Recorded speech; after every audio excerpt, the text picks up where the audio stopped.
I'm Nora. Today I'm going to cover soldering basics. Soldering is a process that mechanically and electrically connects two conductors. First, we need two wires, stripped to reveal the clean bare metal conductor. Having clean conductors is critical.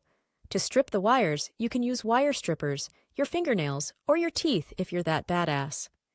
Next, we twist them together to provide a preliminary mechanical connection. Next, we heat up the wires, but not too much, because you run the risk of melting the plastic coating. Now we touch the solder to the tip of the iron. Melts, we move along the wire, ensuring a continuous molten bead. The smoke is from the flux, which is a substance added to the solder that lift away the last bit of surface impurities. Remember that having a clean conductor is critical. There you have it, a good mechanical and electrical connection. Have fun, be safe, and don't forget to be grateful for what you have. Till next time.